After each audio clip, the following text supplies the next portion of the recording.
Thank you all for joining us today. We're going to give people a few minutes to log in. In the meantime, if you would like to share in the chat your name, where you're joining us from, and your affiliation, if relevant, we'd love to see who all is here with us today. And we will be starting in a couple minutes.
All right, we will go ahead and get started.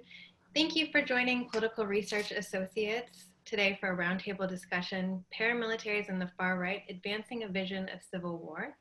For those of you who are new to PRA, Political Research Associates is a national nonprofit entering its 40th year. We provide research, analysis, and strategy recommendations to understand and combat anti-democratic forces. By exposing patriarchal and racist movements, PRA defends a vision of feminist multiracial democracy. Today, we are taking stock of the landscape of paramilitaries and militia in the US, movements that came to the fore under President Obama's administration and have increased in number and intensity during President Trump's term. We will discuss how paramilitaries recruit and operate in relation to the state, how they interact with white supremacy, the threats they pose to democracy, and how our movement partners are working to combat them. Today, we are joined by PRA Assistant Research Director Stephen Gardner, Political Geographer and Senior Associate Dean of American University School of International Service, Carolyn Gallagher, PRA Research Fellow and Adjunct Professor of Geography at Portland State University, Alexander Reed Ross. Thank you all for joining us today. Stephen, I'd like for you to start us off with an explanation of what specific phenomenon paramilitary refers to, especially in relation to militias, in reference to a distinction that you made last week in our chat for our webinar on right-wing sheriffs. How do paramilitary movements traditionally orient themselves to the state? Well, I mean, it's a complicated question because the terms are often used interchangeably, but for simplicity's sake, let's say that by paramilitary, we mean armed factions that are not part of the state, but aligned with the state or a key component of the state, usually the chief executive or one of the ruling parties. So the United States in its history has often had a state that was dependent upon paramilitary actors, sometimes quasi-official, sometimes very friendly with the state, sometimes in uneasy relationship. That to a certain extent changed over the course of the 20th century because of the massive expansion of the security state. So there was less need from the point of view of the state, especially the federal state, of paramilitary activity. However, now we are seeing a resurgence of precisely that state-aligned paramilitaries. We of course also have insurgent militias. We have militias that are either anti-state or state ambivalent or looking to destroy the state. So all these are possible.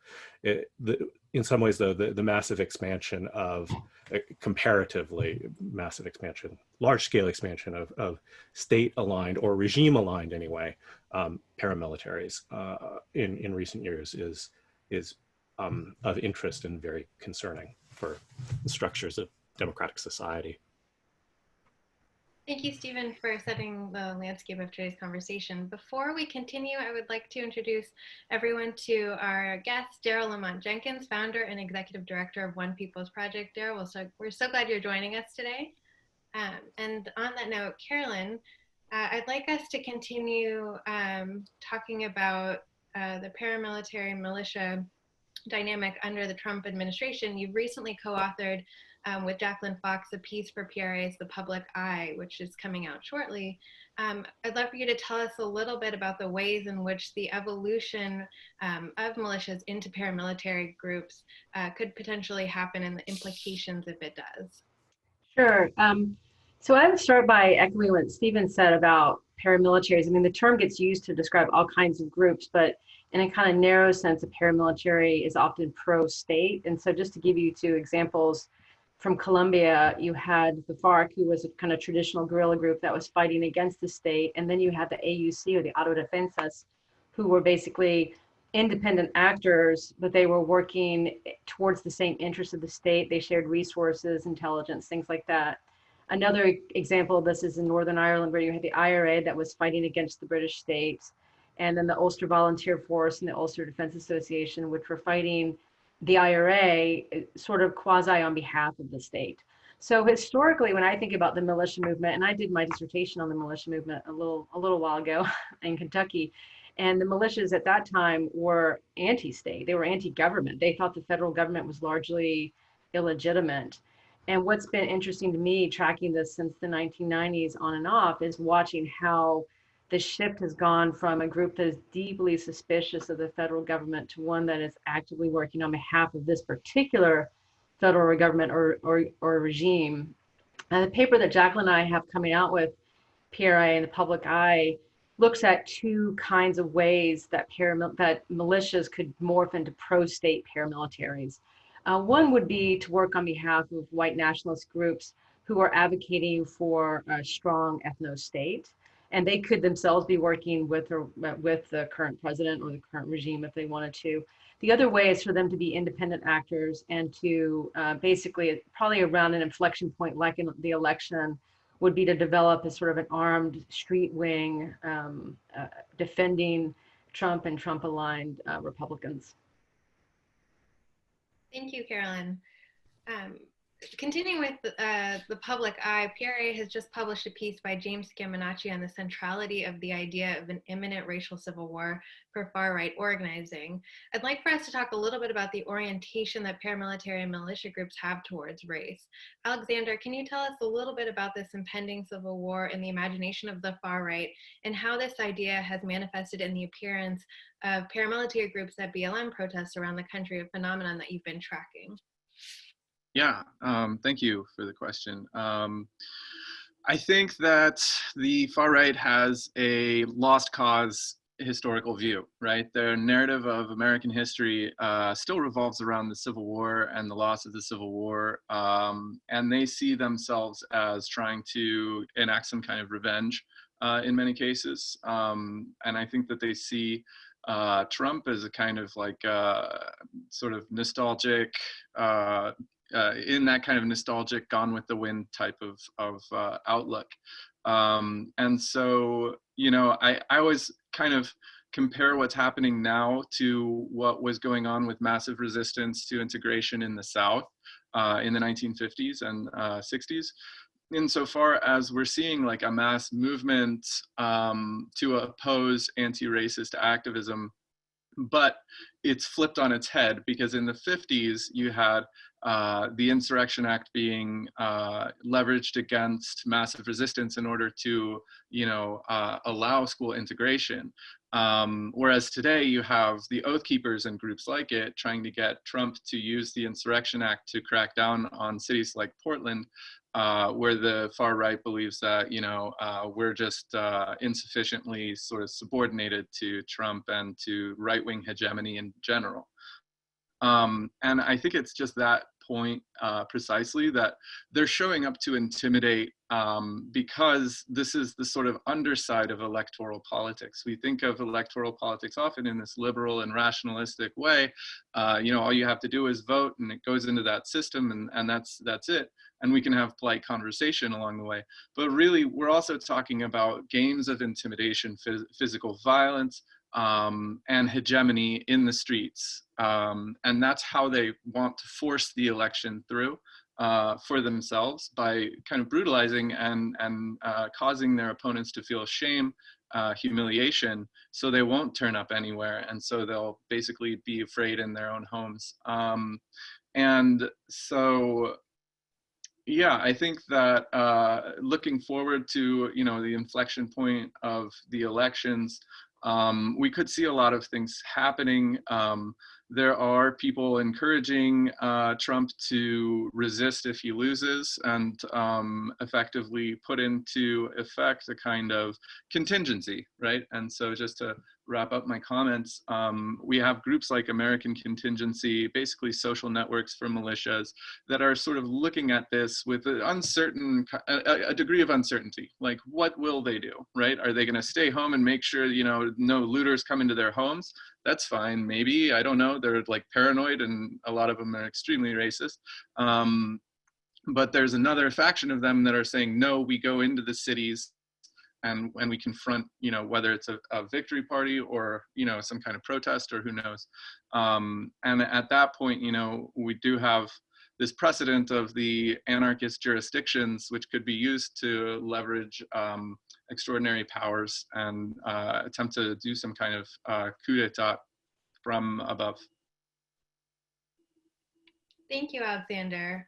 Flipping this question on its head, Daryl, you recently co-authored a piece with PRA's Chloe Cooper on multiracial organizing on the far right. So can you give us a sense of the rhetoric used to do this, and how successful this tactic is at driving recruitment and blocking opposition, especially as we see paramilitary showing up at anti-racist protests? Well, I think one of the things to remember is that a lot of my research is going to be very historical, because I remember following the militias as far back as '94. The first time I ever saw them was on the Donahue program, and they had James Johnson on the panel. And the first time I ever saw the militias, I immediately thought that this was a way of your hate groups, your neo-Nazi groups that I was familiar with at the time, repackaging into being a kinder, gentler, for lack of a better term, Klan. Just a few months after that Donahue episode, Oklahoma City happened. And they came back on the show because the Oklahoma City bombing exposed the militias. And they had to come on and basically defend themselves. But Tim McVeigh was also a white supremacist. He was selling the Turner Diaries at gun shows. Now, over the next couple of years, you started seeing the morph, but not really by much. But they was able to start building themselves up over the next couple of decades until we pretty much see what we have now. I think one of the things about the past 4 years is that it's kind of like a come to Jesus moment for the militia groups. And that's good for us because it helps us to actually see in real time who they are and what they're about. In regards to the racial recruiting, I met Enrique Tarrio for the first time as a militia member, as one of the people that was on that line in Charlottesville. He was one of the militia people that was purporting to be a protecting both sides. And when you look at what he ended up becoming, he becomes the head of the Proud Boys. And you look at what the Proud Boys are. And the Proud Boys is basically, as its founder, Gavin McInnes, said, a political street gang. Their whole mission is to engage in violence. Their whole thing is to start fights with the opposition all the time. And they are multiracial. And they're going to Portland with a couple of people. They plan to go to Portland this Saturday. to continue that fight that they've actually had in Portland for the past 3 years. And coming with them are people who are, in fact, white supremacists. I was getting ready to write something about a gentleman out of, I believe it was Texas. His name is Scott Elkins. A lot of people who are not familiar with him, probably no one is familiar with him. But he's somebody that I see on Facebook from time to time. And he was promoting the notion of going up to Portland and fighting. And we also seen Andrew Duncombe, however you pronounce his name, I apologize. He calls himself the Black Rebel. He is the Black Neo-Confederate out of Oklahoma. I met him in Mississippi, where he was at a Neo-Confederate rally, and that also included members of Aryan Nations, or a faction of Aryan Nations. So we're looking at, and he went to Portland. He was the one that got stabbed a couple of weeks ago. And then there's the Boogaloo movement, who tries to make like that they are siding with Black Lives Matter. But we know that they are trying to start a civil war. They have said so. Now, in my hometown, there was a gentleman named Paul Miller, who was a part of the so-called Boogaloo movement. And he said in a video, his Instagram accounts have routinely been taken down, but I managed to save some of his videos. He says that the Boogaloo is the second civil war, and it will happen when the right feels it can no longer win national elections due to shifting demographics, immigration, and such. And since I saw that video, he has become a full-on neo-Nazi. But he still identifies with the so-called Boogaloo movement. So we have this kind of cross-pollination going that has been apparent to us for years, but self-evident over the past 4. And I think what we need to do in this time is make sure everything that is going on is documented so that we can tell people what to look out for when they come our way. I think that right now, the 2 most dangerous groups that we have to be concerned about is the Boogaloo movement and the Proud Boys, because they are trying to recruit from multiracial communities, from communities of color. But it's all a cover, because in the end, they're basically advancing a white supremacist narrative, a white supremacist ideology. Thank you, Daryl. I'm going to take this time. We've mentioned Portland, Oregon a few times. Alexander, you were there currently. And I wanted, this is borrowing a tweet from you, Daryl, that I recently discovered. But Portland, Oregon has really become a microcosm of political tension. We've seen a sustained and evolving BLM movement that is embraced rather than repudiated. The whiteness of the Portland left, clashes between BLM protesters and far-right groups, most notably the Proud Boys, who we've been discussing, endorsed paramilitary participation in protest suppression, and then most recently and interestingly, armed civilian checkpoints cropping up during the ongoing wildfire emergency. So I'd really like to open our discussion to the whole panel to talk about this microcosm and expanding to Oregon more broadly, which has a rich history in paramilitary activity. So we can talk about this locale that tells us a lot about paramilitaries in the era of uprisings and then now in times of state emergency. So who would like to take the first stab at examining Portland? Does that have to be me because I live here? First one, take a shot. I think so. I agree. I agree with that statement. I think something also, just jumping off from something that Daryl was talking about in terms of shifting demographics in the suburbs. This is absolutely something that I've seen come up in the data where counter-protests and increased militia vigilante activity appears to be taking place in areas where a younger, more diverse population in the suburbs are actually coming out and voicing their concerns and protest. So that's something I think that's really important to grab onto, and say, you know, this is absolutely true. And for a lot of people around the Pacific Northwest, what Portland represents is this kind of like liberal protest type of environment. Although, of course, they associate that with, you know, burning and looting and murdering people and that sort of thing. So the thing that Portland represents to these suburban white males who feel like their culture is being taken over by the liberals or what have you,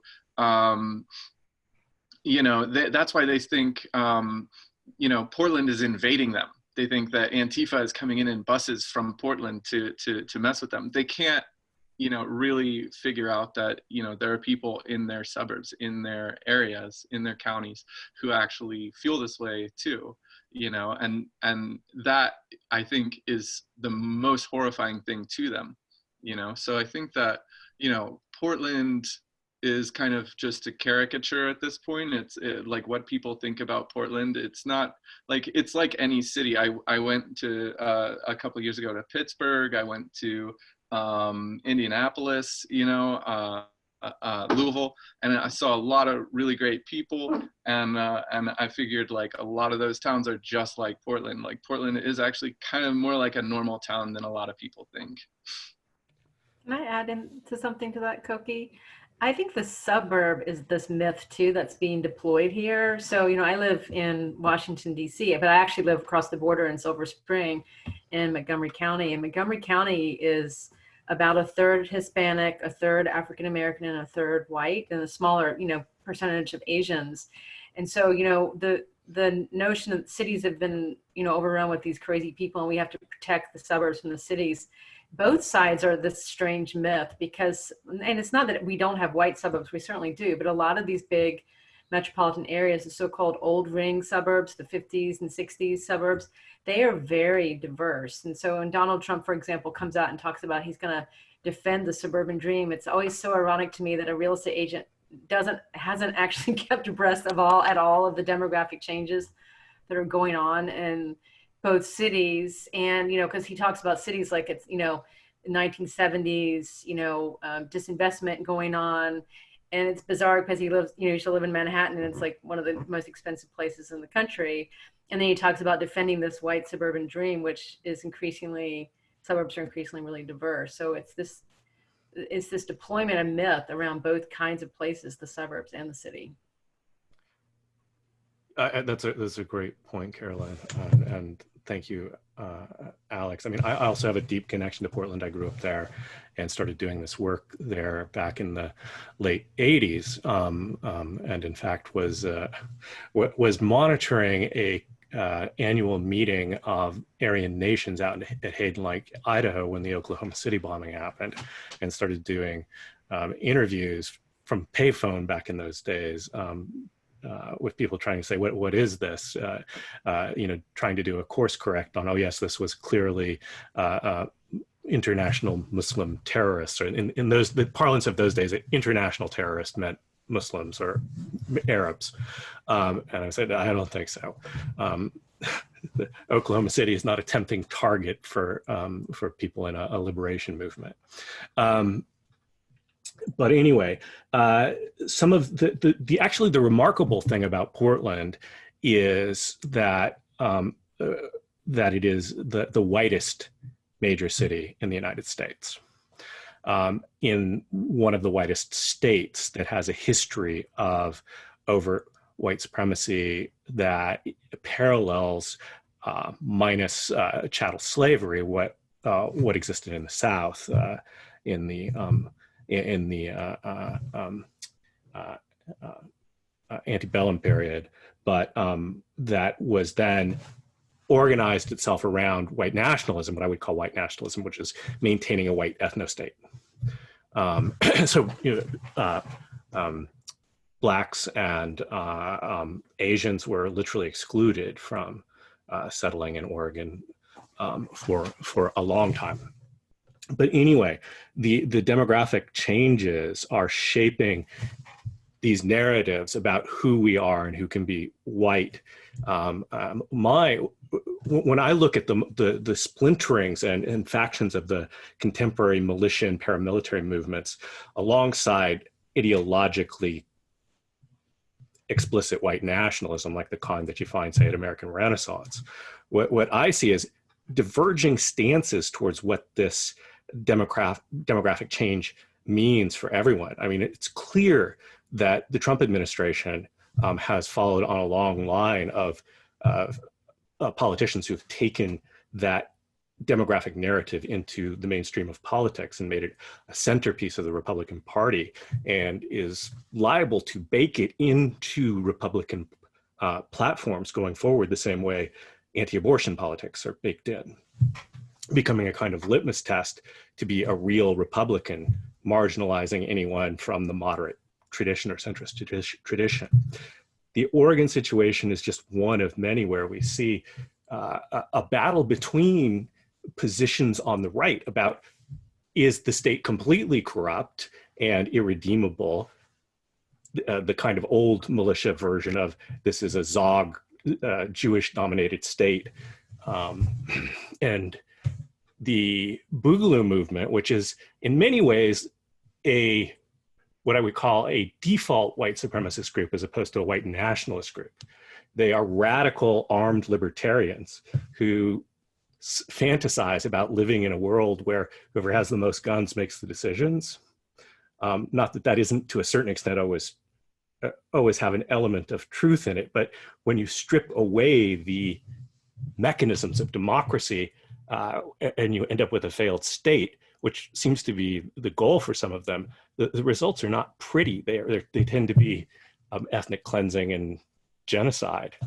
But then you have this kinder, gentler version of white identity politics that's emerging or trying to emerge, trying to be born to shape what I'm going to see is liable to be a new immigration compromise, quote unquote compromise around.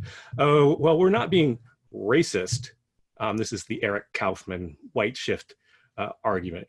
We're not being racist. We just want to maintain a white ethnicity because the US should be intrinsically white.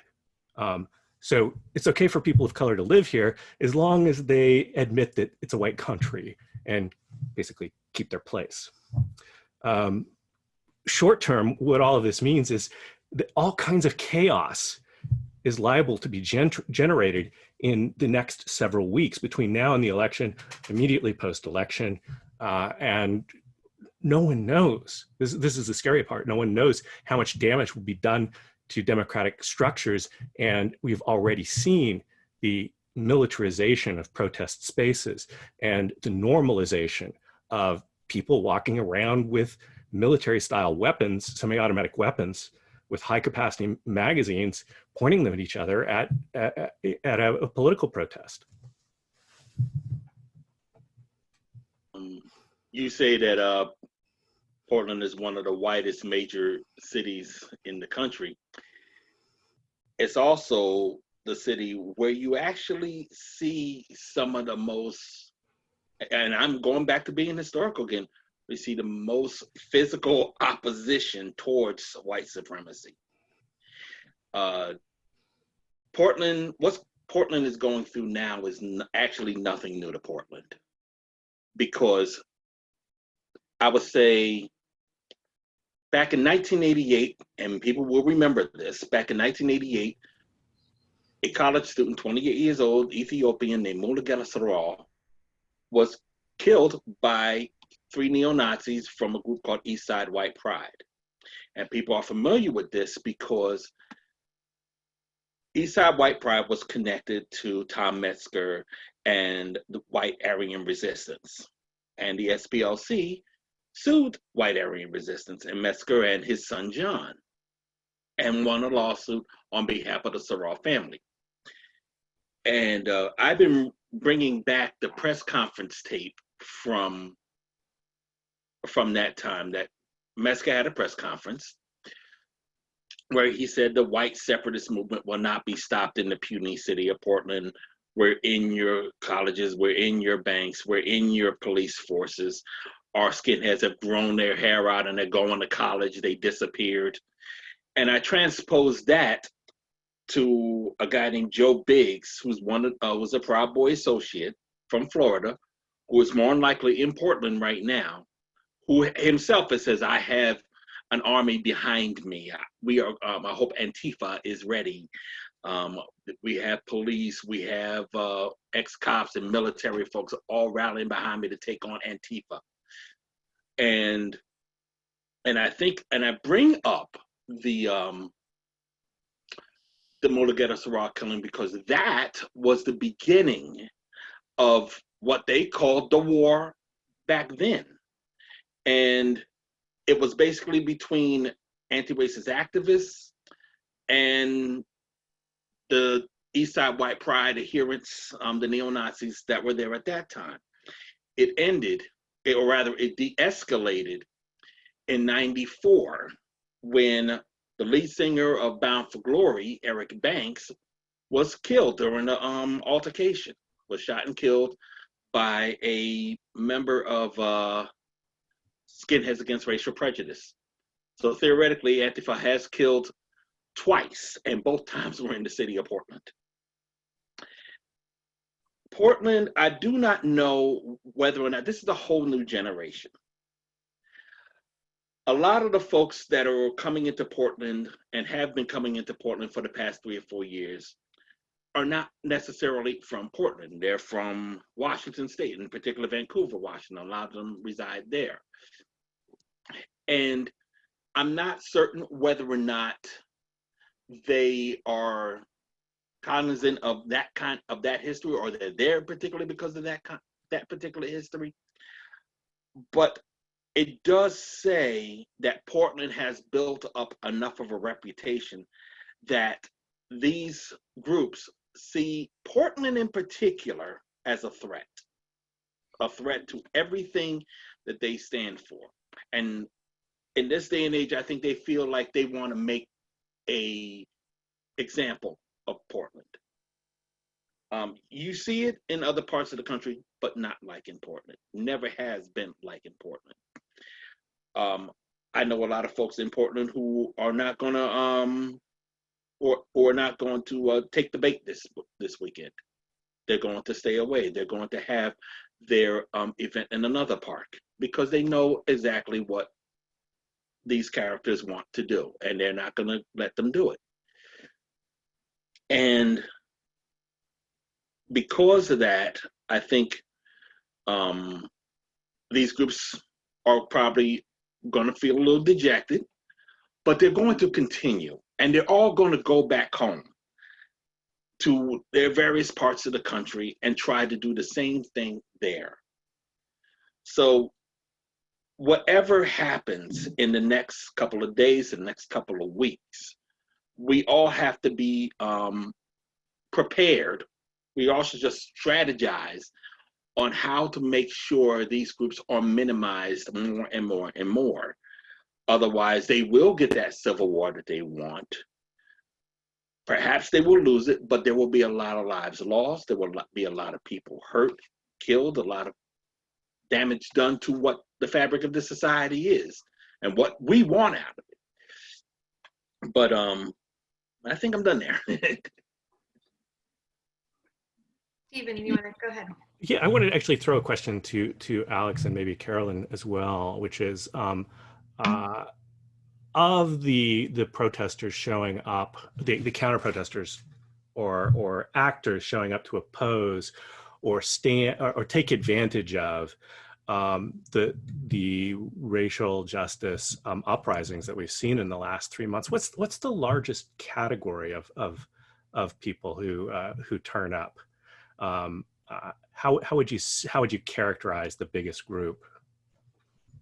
So in my data, the biggest two are that would consistently show up and that have like a specific identity would be the Proud Boys and the Boogaloos. And outside of that, you get like Lightfoot Militia, you get some New York Minutemen or something like that, Setauket Patriots, and like, what is that group, American Wolf, you know, and so there's like a you know, disparate kind of pool of different militias that are emerging.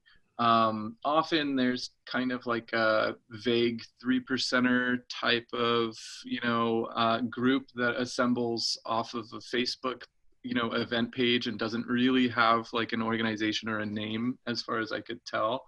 I would say that that would be probably the most common. But I've seen more and more groups coming out that are sort of like East County, Defend East County, right? Or the New Mexico Civil Guard, or, you know, Texas Freedom Force and the Utah Citizens Alarm. They're increasingly organized. And what is this group that they just unearthed here in Portland, in Oregon? It's like Patriots United or something like that. Very violent, extremely violent organization with full-blown fascists and Nazis, including a member of former member, I guess, of East Side White Pride. So yeah, I would say mostly it's like militia groups with sort of vague organization or ambiguous organization. Some of them are increasingly organized and organized together with, unfortunately, like former Green Berets and people in the who have been around in the military, contractors and the like. And then also bikers. Seen a lot of bikers coming out. So I think that's what I've been seeing mostly. I would just add to, I think like this is where Daryl's like deep knowledge of like the backstory of people is really relevant. I feel like there's a big revolving door going on in a lot of these places. So person X might start out as a 3%er and then they move into the Proud Boys, or they go from the Proud Boys to a new group which hasn't yet been categorized by, you know, the groups like PRA and SPLC and ADL that do the categorization. And to some degree, this is like really useful for these people because they can flit in and out of groups and they can kind of stir up trouble and then move on if they get, you know, the group doesn't like them anymore. And so I just think it's very chaotic right now. You have a lot of people, and some of them are very ideologically motivated and some of them are not so ideologically motivated, and it's difficult to figure out exactly what they want. So I think we need to kind of go back and figure this out, but I think it's really hard to do that now, in part because it feels like there are a lot of people that are just bouncing around between groups. I think that non-ideological orientation is important to keep in mind, and not to think that's unusual. If you go back and read the deep historical accounts of like the SA, a lot of those guys were not there because they were committed National Socialists. The SA was the German 1930s street militia. They were not there because they were committed National Socialists. They were there because they liked to get in fights with communists. To that point, however, not everybody is just happening into neo-Nazism just by being a part of our modern day SA. I just remembered that I should have brought up this name earlier, Brian James. Brian James, it was a former Klansman.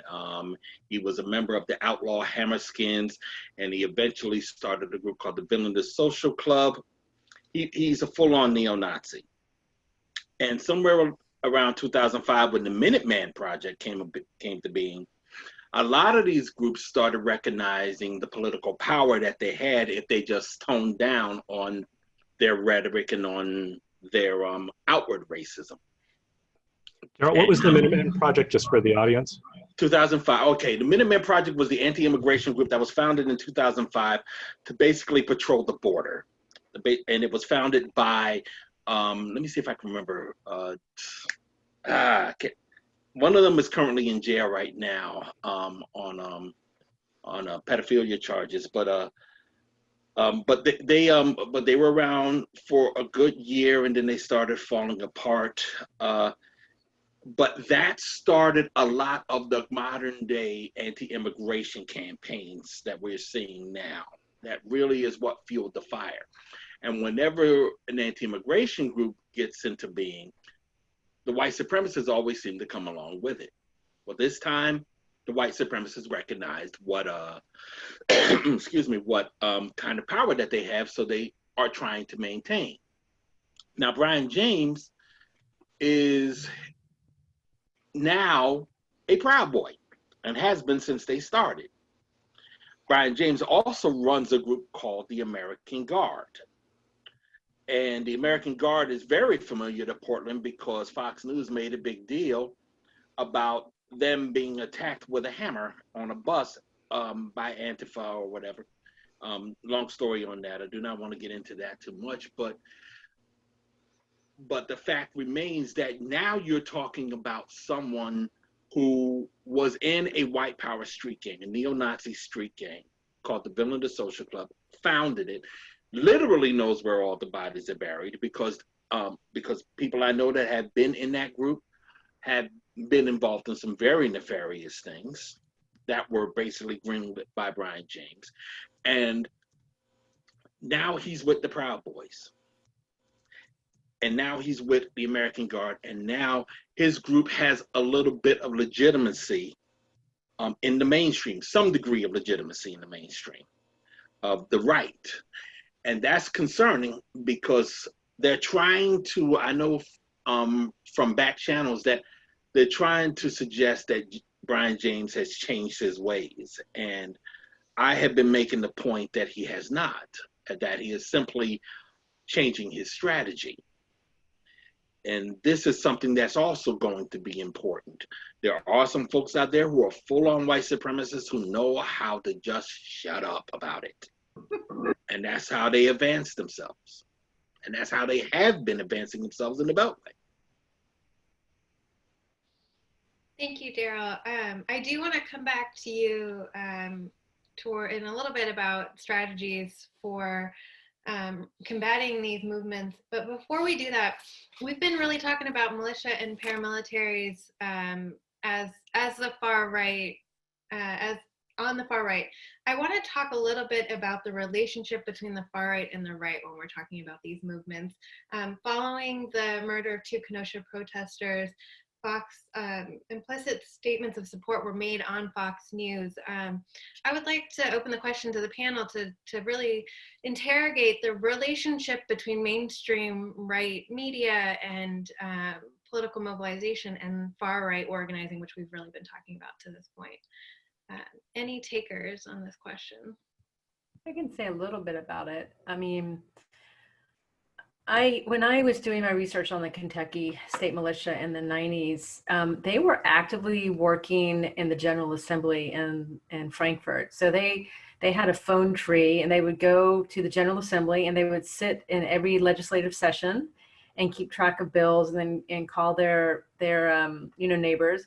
I talked to a Democratic General Assembly member at that time in the mid-90s who informed me, told me, with the tape recorder running, that he wrote the state's concealed weapons law in '95 with the head of the militia at the time, who since went on to spend, I think, 12 years in prison. The movement of the far right, or the extremists, or the militia movement really into politics has been going on for a long time. I mean, you had Helen Chenoweth in Idaho, who, once she was elected, I mean, one of the first things she did is held a hearing on black helicopters at Waco and Ruby Ridge. When the Tea Party was formed, there's kind of a big debate in academia about whether it was grassroots or astroturfing operation.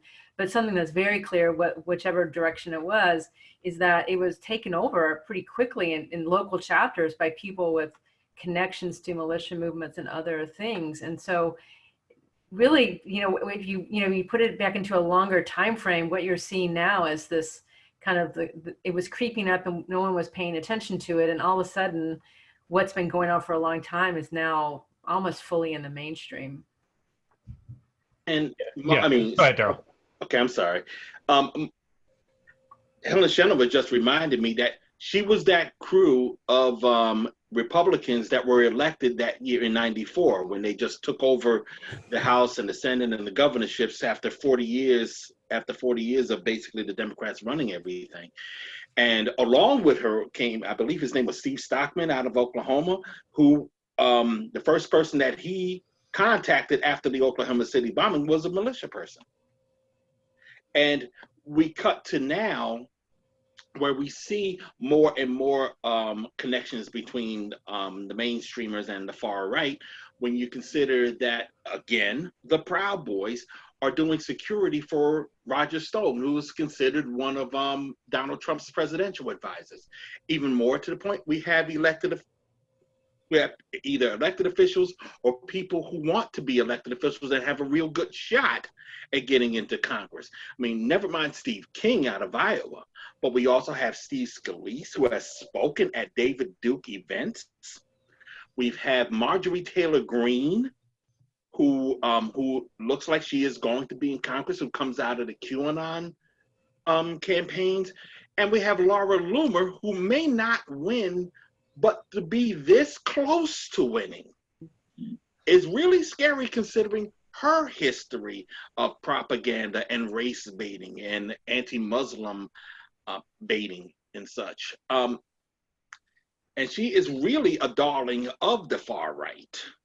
So I think as I said earlier, what these past 4 years have done is make those kind of connections even more apparent than they ever have been. It's just a matter of how we're going to respond to them. Yeah, I mean, I would take this in a slightly broader picture and say that one of the I agree with everything Daryl just said and what Carolyn was saying, but on a sort of a broader scale, yes, the far right has been imbricated with mainstream politics for a long time.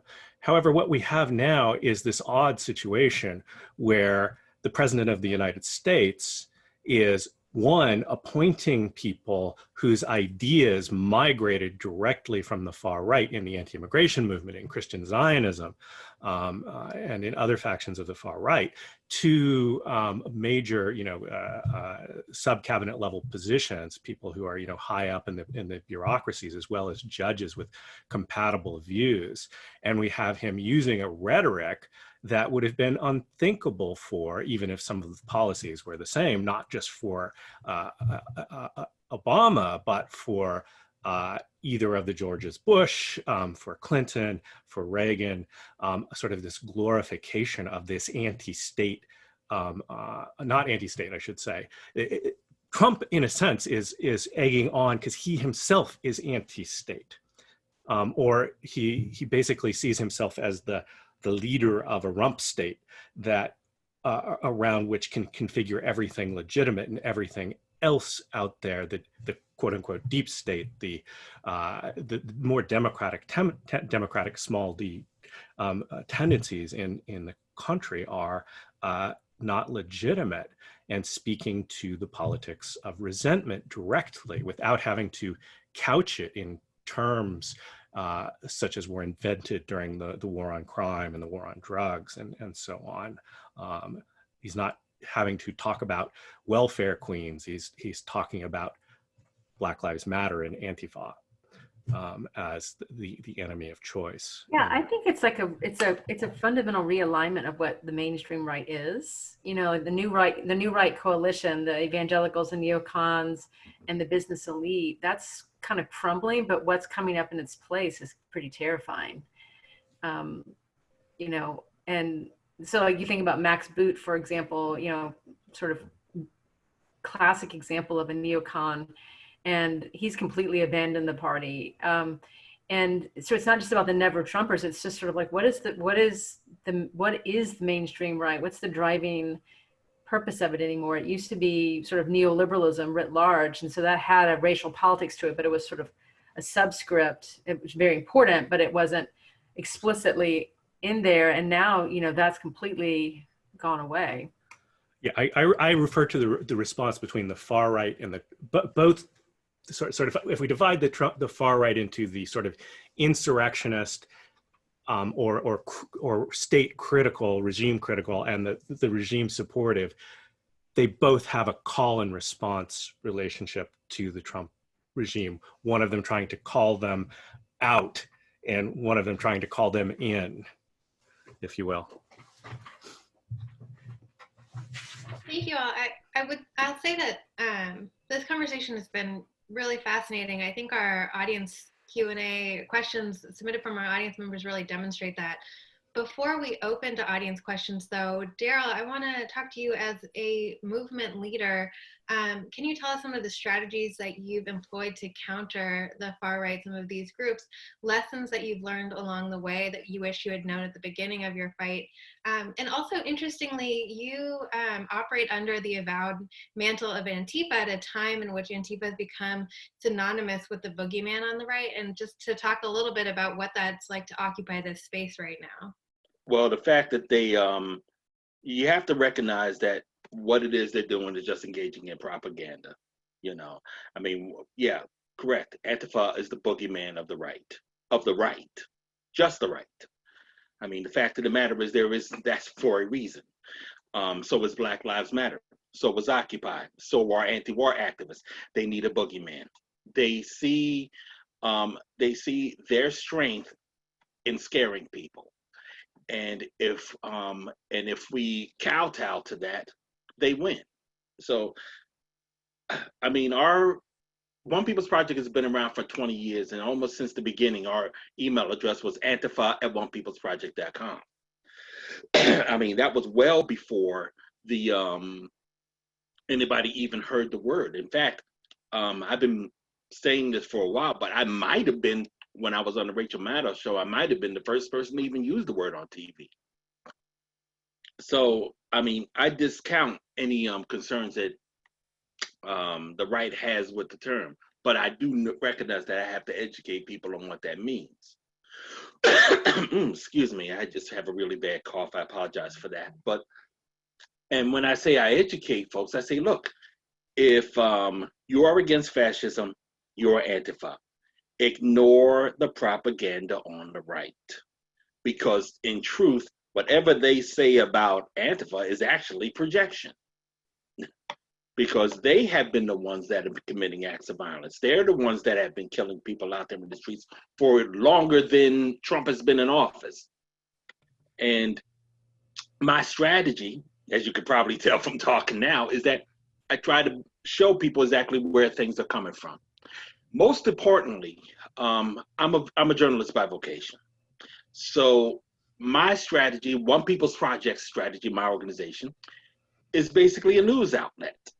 And we report on and research right-wing groups and individuals. And we put that out there for the public to take in so that they can understand what it is they're looking at as things go on in real time. But we try to get out there in the field and just be in places that other folks might not be, particularly racist events. I mean, I've been referring to lately as CPAC, the Conservative Political Action Conference, as my hunting grounds.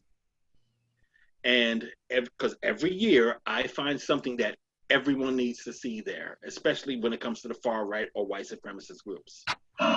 And we've been doing that for a good 10, 15 years going to CPAC. Now, that's the strategy that works for me. Letting people, educating folks, reporting on things that are going on, reporting on who is responsible, and where you can find them in our everyday lives. That is our strategy. But the strategy has to take another form eventually, because all that education without application is meaningless.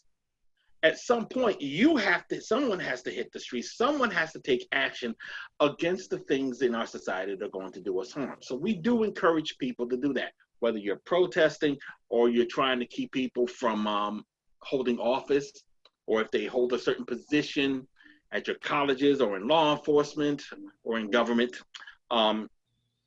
make sure that they don't. I mean, any place that they can be where they can do us harm, you have to just be proactive in diminishing their ability to function, and that's it in a nutshell.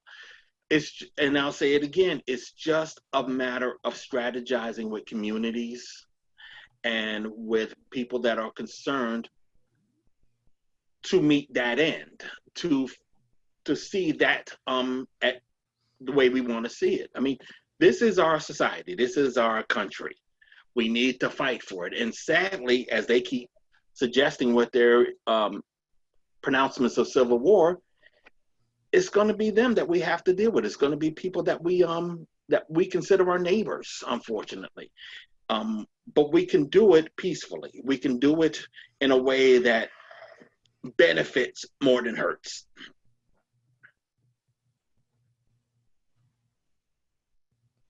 Thank you. Does anyone want to add to that before we pivot?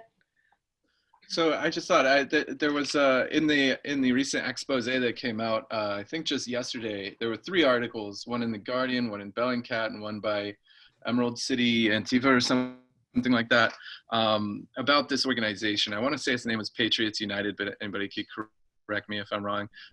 They're in the Pacific Northwest, and they've been organizing to assault people in the city of Portland, and people have shown up to oppose them.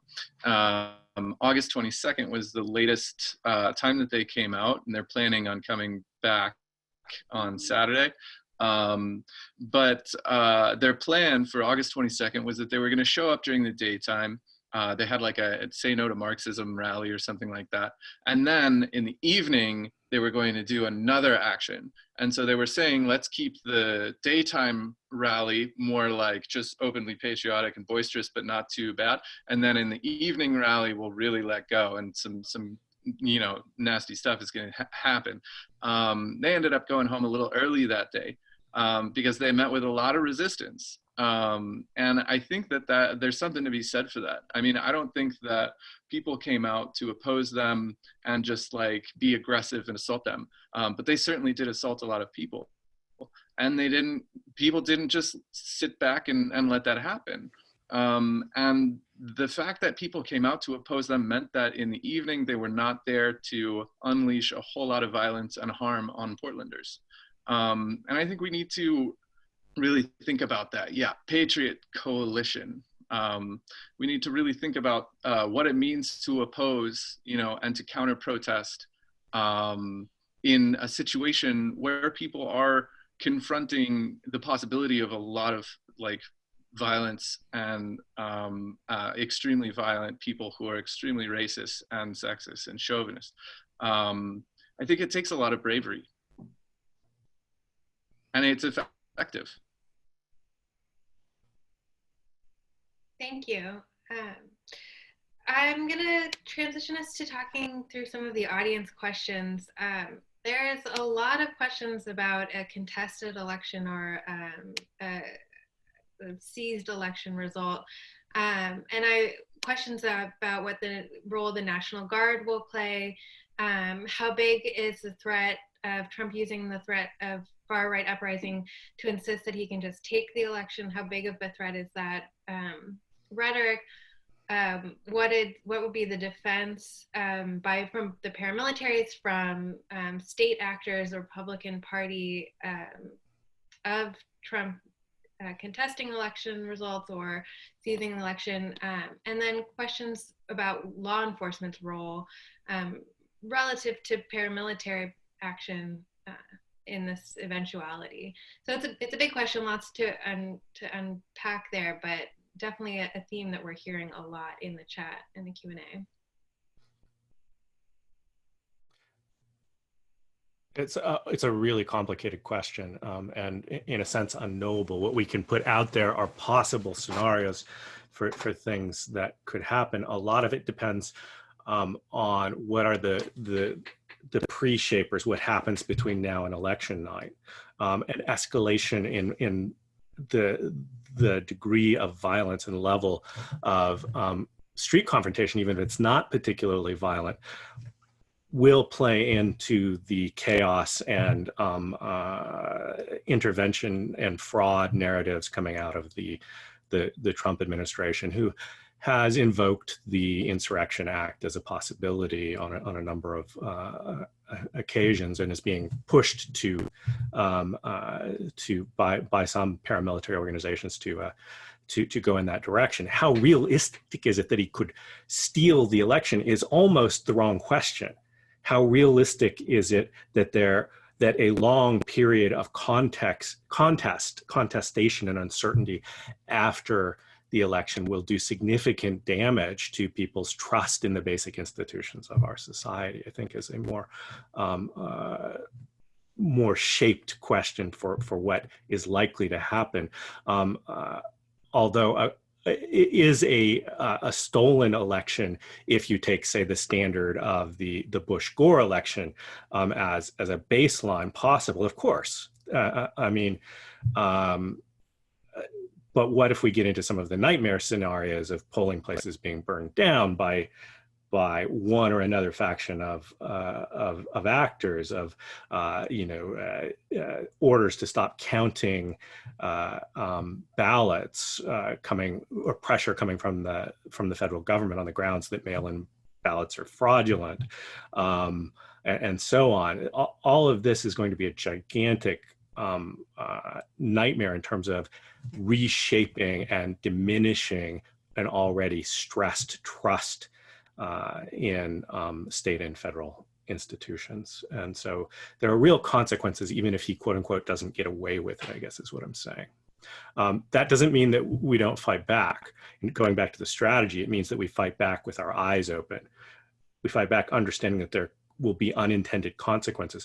The efforts, for example, to defund the police or the ongoing protests are creating pressures on police forces that are going to lead to attrition in membership in the police. People are going to leave the police and or become radicalized and move in the direction of police supporting paramilitaries, perhaps joining them, the more pressure that they feel on them. Likewise, simultaneously, we may see pressures to privatize a lot of security forces, and this may be a direction that people trained in law enforcement will go. So I'm just spinning out some unintended consequences beyond just what happens on the first few days of November. It's going to be conditioned before the fact, and afterwards it was going to depend on what kind of signal events may open up a dam of including what Trump says. I mean, it will matter. It'll matter a lot less if it's clear that he's lost in a landslide than if it's a toss-up. I think it should be noted that, because it hasn't come up yet, that the people that we are talking about today, those paramilitary groups and various individuals, have been on YouTube and on Facebook putting out videos and making these declarations, these wild declarations about how something is going to happen after Election Day.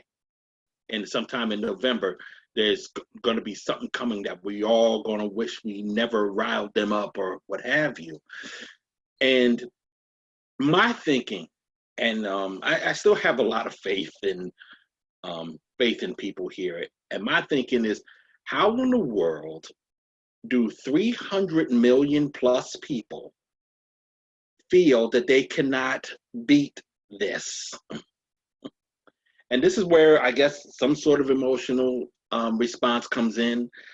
I just have the attitude and that we are not using our full potential to keep that from happening. We never felt we had to. We have never had this kind of concern with any other president that we have had in our history, no matter how bad that president was. And yet, this one is actually telegraphing that he might be that threat now, before anything happens. And our minds, and as well as the supporters out there threatening civil war, threatening things happening in November, they actually give us a date. And we stand and say, well, what can we do? I think we are in a position right now to keep things from going any further with that crowd. And I think that's one of the reasons why they haven't done anything. Because they know that the minute that the first person gets killed by their hands, we will take action against them.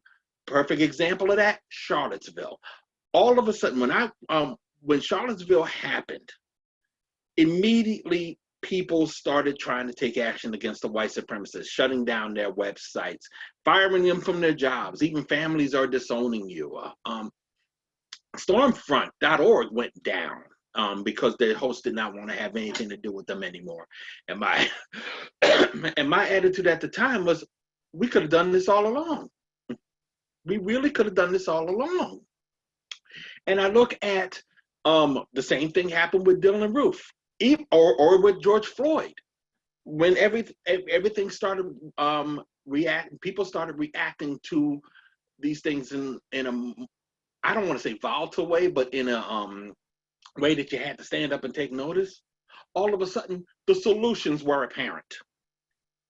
So I think the first thing that we have to do is start recognizing our strengths, what it is we can do if such a nightmare scenario does in fact happen, and what we can do to prevent that nightmare scenario from happening, and do that now, since we already have the tools to fight it in the future. Why wait until November to ensure that we are going to have a smooth transition when we can ensure that right now? Can I just say, like, I don't really have any answers, but I think about, like, when I'm trying to game out what's going to happen, I think about the various armed actors in this country and what they will do, because we have lots of different armed actors in this country. And I think about the formal institutions of the state, and then I also think about the armed groups that are out on the street. And so, the military has come out and said they are not going to interfere in the election. And to some degree, I've seen people, in Twitter debates about this, like they want the military to defend democracy. That's a touchy proposition for anyone who's ever lived through a dictatorship. When the military becomes an independent actor, it can be a very scary thing. The next question I asked was, well, what's the Secret Service going to do? What happens if the election's clear that Trump loses and he refuses to go out? Well, will the Secret Service escort him out of the building? What would the Capitol Police do? I also think it's like asking what the police themselves will do is a really difficult question, because we don't have we have federal police, but we don't have a national police force. Every jurisdiction has its own police force. And I suspect police forces are themselves divided. There's a lot of white supremacist infiltration in police, but you also have a lot of police forces, depending upon where you are in the country, that have a high degree of African Americans and Hispanic and Asian members as well. So it's really hard to game out, because it's not like, except for the military and the Secret Service, the police, which is their sort of frontline armed actors, are not acting necessarily in concert. And then the National Guard too. I mean, I saw in the chat someone asking about that. Well, the National Guard gets called out by governors. And so we have Democratic governors and we have Republican governors. And in my state, Maryland, just to give you an example of, just because the governor's Republican doesn't mean that he's willing to use the National Guard for these kinds of purposes. In fact, he had the National Guard go to Baltimore Washington International Airport to secure testing that he and his wife had negotiated coming from Korea, so that the feds didn't take it. So, it's really anybody's guess what all of these different armed actors will do. I mean, I just sit around and think, okay, what state do I live in, and what are the armed actors that are doing in my state? What do I think they're going to do? In terms of the militia groups and the anti-government groups, a lot of them are looking for this. They want a civil war. The one positive aspect is that the far right has never been particularly unified. Lots of groups have schisms, petty differences. The personalities aren't always suited to actually running things. So it's difficult to know. That doesn't mean that they couldn't act towards the same goal without coordination, but it's a really chaotic environment right now. Pretty obvious, I know, but. I would just add as well that while there are a whole lot of these sort of like counter protests or vigilante actions relative to the past, few decades, I think Stephen kind of hit on that point. There's way more people coming out into the streets with Black Lives Matter And the protest movement, the social justice movement, is way bigger than the reactionary response to it. So I think that that's significant, and like Daryl was saying, it's important to maintain courage and confidence, and to keep heart, because they are intending to terrify and to scare people, and I think resisting that is maybe the most important step. Thank you all. That was, a really interesting response to a big question. There's a lot more questions that have come up in the chat that we haven't had time to get to. I don't want to keep us too long, but I will point people back to politicalresearch.org for publications on paramilitaries, including new pieces coming out in the next few weeks. I will also be sending around a follow-up email with a lot of the resources that we talked about today. For those of you in the street doing the brave work that Daryl and Alexander just now referred to, we have a guide, an activist field guide for identifying paramilitary and armed groups showing up at your protests to help you understand exactly who you're seeing and what to do when you see them. So I really appreciate this conversation. Carolyn, Daryl, Alexander, Stephen, thank you so much for joining us on this call. I think we could easily talk for another hour, but it's already 5 here on the East Coast. Before I close, is there any last thoughts that anyone wants to throw out there before we call it? Well, one thing I definitely would like to say is, first of all, thank you for having me here today. It was really, in many respects for me, an eye-opening experience. I got a chance to hear a lot of ideas that I can take with me. One thing I definitely like to put out there is that over the past couple of months, there has been talk about our strengths. There has been hearings on white supremacy, or what Ted Cruz did in the Senate against Antifa and Black Lives Matter. We need to start getting on those panels, because there has been a number of people on those panels that are there to be propagandists for the right. There was a gentleman who was a part of Frank Gaffney's groups that was putting out misinformation at Ted Cruz's hearing. Of course, Candace Owens is out there. Yeah, I think she's been at 2. And of course, Andy Ngo is up there, has been to a couple of panels where he simply just talks about getting hit in the face with a milkshake or whatever a couple of years ago. I think it's incumbent upon us, and it should be pointed out that there was, in fact, in the Cruz hearing, there was a woman from Portland. I cannot recall her name right now, but she was on the panel, and she basically said, I am anti-fascist without question. Everyone should be, and I think there's going to needs to be more of us. We need to talk to our Congress people in our respective districts to get on these panels whenever they have hearings. Most importantly, we need to have more hearings. We always talk about how after the election, we're going to hold feet to the fire. And this is how you're going to do it. There is going to have to be a look into how things were done over the next 4 years. And that's why it will be very important for all of us who can explain what is going on out there to be on these panels and tell the public and Congress that they're going to have to do something this time so that this nonsense never happens again. I mean, we talk about right now, we're concerned about the police, and we're concerned about law enforcement and the military and what it is that should be going on right now. I mean, and yes, there is an understandable distrust of those elements, but I keep looking at the Proud Boys and I just keep thinking RICO laws. And I keep wondering, why haven't they been held accountable for a lot of the stuff that they're coordinating across the country when they are considered by their founder to be a political street gang. Their founder, by the way, being Canadian and living in the country. MS-13's founders, they started MS-13 in Los Angeles. Their founders were deported back to El Salvador. And my attitude would be that the same rules should apply to Mr. McGinnis. I mean, these are the kinds of things that we should be pushing for. And perhaps it will happen after the election should Biden win, or should we win the House and the Senate. But the fact of the matter is, whenever it happens, it needs to. And we have to be proactive for those kinds of solutions. That's how you keep things from escalating. So thank you very much for having me here. I appreciate it.